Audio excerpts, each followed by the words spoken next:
முன்னாடி கேமரா வச்சிருக்காங்க.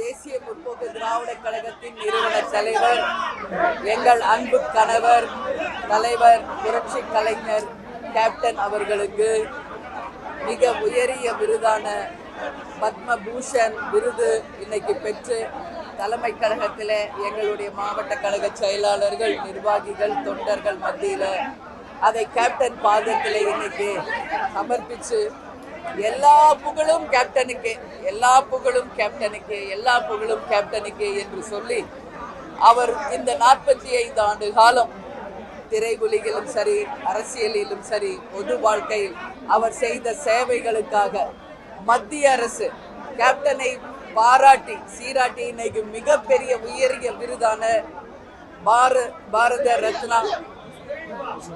ரத்னா இல்ல பத்மபூஷன் விருதை வழங்கியிருக்காங்க.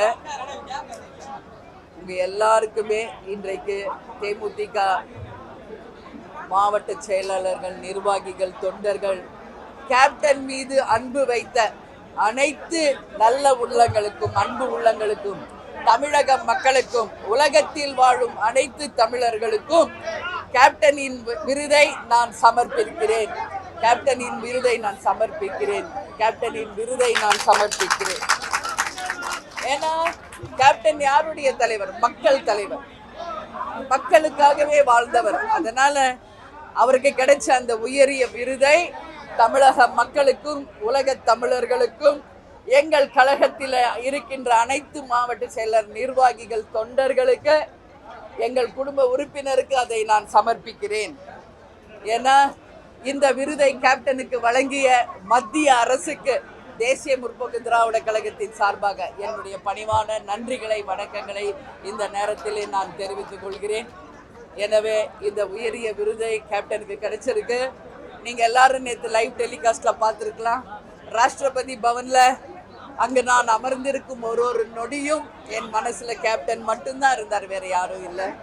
ஏன்னா அந்த இடத்தில் கேப்டன் இருந்து அந்த உயரிய விருதை வாங்கியிருந்தா அது ஒட்டுமொத்த கேப்டன் மீது அன்பு வைத்த நல்ல உள்ளங்களுக்கும், தமிழர்களுக்கும் கிடைச்ச மிகப்பெரிய ஒரு பெருமையா இருந்திருக்கும்.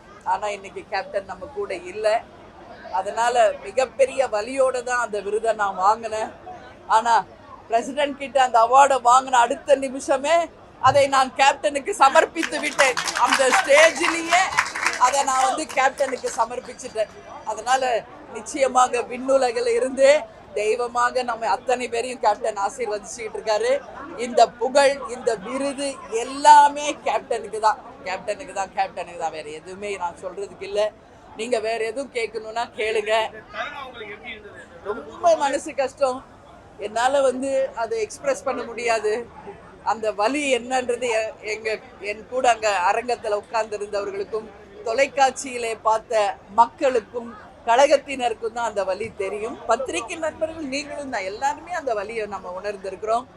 இதே கேப்டன் அங்க இருந்திருந்தா கதர் வெட்டி கதர் சட்டை போட்டு நெத்தி நிறைய திருநூறு வச்சு தமிழர்களின் பண்பாட்டை அங்க நிலைநாட்டி அந்த பெருமைக்குரிய விருதை அவர் கையில வாங்கியிருந்தா அது ஒரு மிகப்பெரிய ஒரு வரமா இருந்திருக்கும். ஆனால் காலம் தாழ்ந்து கிடைத்தாலும் அந்த விருதை நாங்கள் தலைவணங்கி ஏற்றுக்கொள்கிறோம். அந்த விருதை வழங்கிய மத்திய அரசுக்கு மீண்டும் நன்றிகளை சொல்றேன். அது மட்டும் இல்லை, அதற்கு பிறகு நமது உள்துறை அமைச்சர் அமித்ஷா அவர்கள் வீட்டில் விருந்து கொடுத்தாங்க. விருது பெற்ற பிறகு விருந்து மிகப்பெரிய அளவில் அனைத்து விருது பெற்றவர்களையும் அழைத்து சென்று ஒரு விருந்து கொடுத்தாங்க. அமித்ஷா அவர்களுக்கும் இந்த நேரத்தில் நன்றியை சொல்கிறேன். அப்புறம் அடுத்த நாள் ராஷ்டிரபதி பவன், அதே மாதிரி ஓல்ட் பிரைம் மினிஸ்டர் ஹவுஸ், அது மட்டும் இல்லை வார் மெமோரியல் அப்படின்னு ஒரு இடம் இருக்குது. அதாவது ஏற்கனவே போர்க்களத்திலே உயிர் நீத்த நமது வீரர்களுக்கு அந்த இடம் சமர்ப்பிக்கின்ற அந்த வார் மெமோரியல் ஹால், இது எல்லாமே விருது பெற்றவர்களை அழைத்து சென்று நேரடியாக காமிச்சாங்க.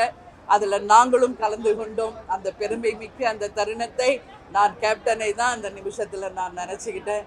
அதனால் இன்னைக்கு அது முடித்து நேற்று மாலை டெல்லி தமிழ் சங்கம் மூலமாக கேப்டனுக்கு மிகப்பெரிய ஒரு பாராட்டு விழாவை செய்தார்கள்.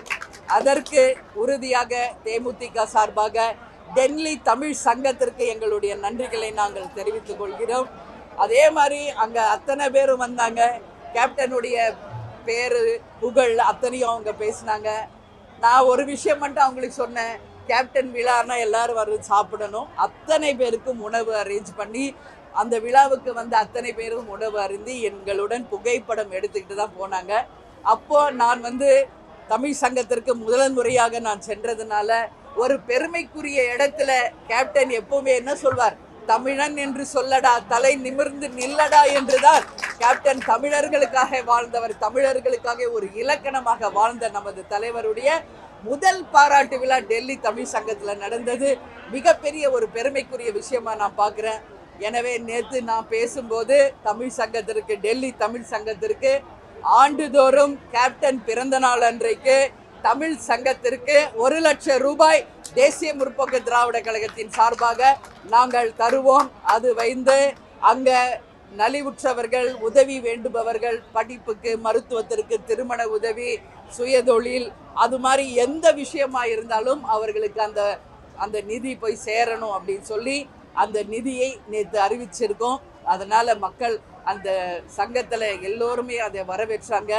எனவே கேப்டன் புகழ் என்னைக்கும் நிலைத்து இருக்கும் வரை இந்த கோவிலில் தினம்தோறும் அன்னதானம், இது வரைக்கும் கேப்டன் மறைந்த போது 15 லட்சம் பேர், இந்த 4 மாதத்தில் கேப்டனை கோயிலை வந்து தரிசித்து உணவருந்தியவர்கள் 15 லட்சம் பேர் என்று லிங்கன் புக்ஸ் ஆஃப் ரெக்கார்ட்ஸில் ஒரு கின்னஸ் ரெக்கார்டுக்கு ஈக்குவலாக ஒரு விருது வழங்கியிருக்காங்க. அது அத்தனையுமே இந்த புகழ் அத்தனையும் கேப்டனுக்கு தான். ஏன்னா அவர் ஒரு தங்க பாதையை அமைச்சு கொடுத்துட்டு போயிருக்காரு மக்களுக்காக. அந்த தங்க பாதையில் தேமுதிக பயணிக்கும்.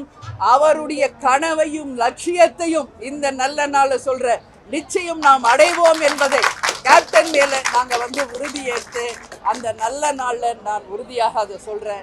அதனால நிச்சயமாக அவர் புகழ் இந்த யுகம் இருக்கும் வரை இருக்கும். அவருடைய புகழ் அனைத்து தமிழர்களுக்கும் நான் சமர்ப்பிக்கிறேன் என்று தெரிவித்துக் கொள்கிறேன்.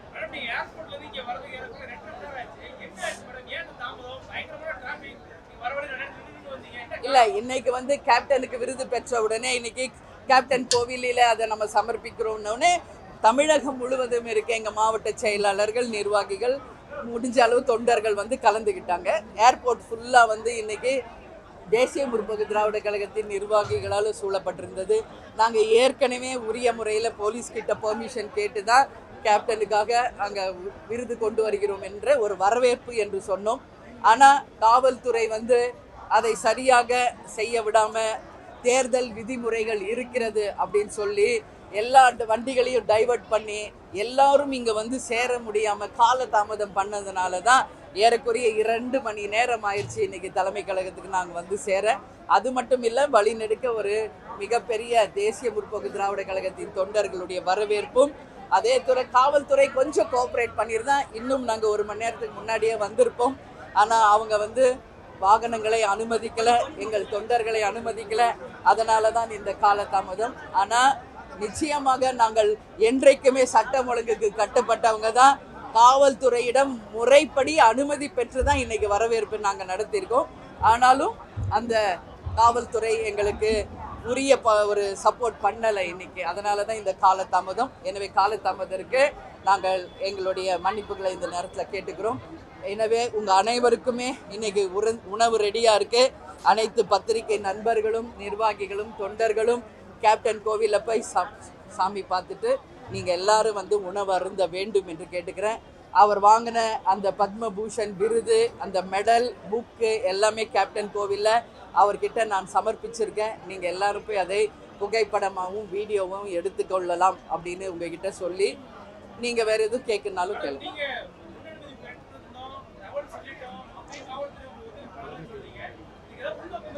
அதான் ஜூன் 4 வரைக்கும் தேர்தல்கள் மற்ற மாநிலங்களில் இருக்கிறதுனால, இந்த தேர்தல் விதிமுறைகள் இருக்கிறதுனால உங்களுக்கு வந்து நாங்கள் பெர்மிஷன் தர முடியாது அப்படின்னு சொன்னாங்க. ஆனாலும் எங்கள் தொண்டர்கள் எல்லா பக்கம் இருந்து வந்ததுனால அவங்க அமைதி ஊர்வலம் தான். என் வாகனத்துக்கு பின்னாடி அமைதியான முறையில் தான் அவங்க ஊர்வலம் வந்தாங்க. ஏன்னா கேப்டன் சன்னதியை இன்னைக்கு தரிசிக்கணும், அவர் வாங்கின பத்மபூஷன் விருதை அவர் காலடியில் சமர்ப்பித்து அவருடைய ஆசீர்வாதத்தை வாங்கணுன்ற எண்ணம் தானே ஒரே வேறு எதுவும் இல்லை. இருந்தாலும் காவல்துறை எங்களுக்கு அனுமதி மறுத்திருக்கிறது. பரவாயில்லை, அதனால தான் இந்த காலதாமதம். கேப்டன்கிட்ட இன்னைக்கு சமர்ப்பிச்சிட்டோம். நிச்சயமாக அவருடைய ஆசீர்வாதம் எல்லாருக்கும் கிடைக்கும்.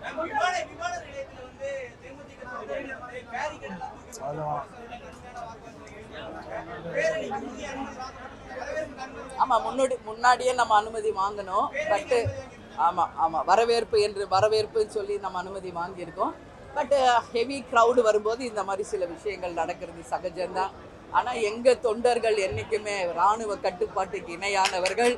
எந்த அசம்பாவிதத்திலேயோ மக்களுக்கு எந்த வகையிலும் பாதிப்பு ஏற்படுத்தக்கூடியலையோ பொது உடைமைகளுக்கு எந்த வித சேதத்தையும் எந்த காலத்திற்கும் செய்ய மாட்டாங்க. அந்த வகையில் ரொம்ப கண்ணியமிக்கவர்கள் எங்கள் தொண்டர்கள் என்பதை மீண்டும் நிரூபிச்சிருக்காங்க. ஒன்றும் இல்லை, எங்களுக்கு வாகனத்துக்கு அனுமதி கொடுங்கன்னு தான் அவங்க போய் கேட்டாங்க, வேறு எதுவும் கேட்கல. ஆனாலும் ஸ்லோவாக கொஞ்சம் கொஞ்சமாக விட்டாங்க. அப்புறம் ரொம்ப டைம் ஆகுதுன்னு நாங்கள் வந்துட்டோம். இன்னும் 200க்கு மேலே வாகனங்கள் வந்துக்கிட்டு தான் இருக்குது. எனவே ஈவினிங் வரைக்கும் எல்லாரும் கேப்டனை தரிசிச்சுட்டு போவாங்க அப்படின்றத இப்போ சொல்கிறேன். இந்த கேப்டனுக்கு கிடைச்ச இந்த புகழ் யாரால கிடைச்சது? கேப்டனுக்கு அமைந்த எங்களுடைய தொண்டர்களால தான் இந்த புகழே கேப்டனுக்கு கிடைச்சது. அந்த உண்மை தொண்டர்களுக்கு தான் நான் டெல்லியிலையும் சொன்னேன், இப்பயும் சொல்றேன். கேப்டனுடைய விருது எங்கள் ஒட்டுமொத்த தேசிய முற்போக்கு திராவிட கழகத்தை சேர்ந்த அனைவருக்குமே இந்த விருது உரித்தாகும். அதுல எந்த மாற்று கருத்தும் இல்லை. அதே மேல கேப்டன் மேல அன்பு வைத்த அனைத்து தமிழர்களுக்கும், உலக தமிழர்களுக்கும் இதை நான் சமர்ப்பிக்கிறேன். இல்ல, அது விருந்துக்கு தான் அழைச்சாங்க. யாரெல்லாம் அவார்டு வாங்கினாங்களோ அத்தனை பேருமே போய் விருந்துல கலந்துக்கிட்டாங்க. அதில் நாங்களும் கலந்துக்கிட்டோம். மிக அன்பான உபசரிப்போடு வரவேற்றார்கள். மிக சிறப்பாக விருந்து அனைவருக்கும் தரப்பட்டது. எனவே அமித்ஷா அவர்களுக்கு நான் பாராட்டுகளை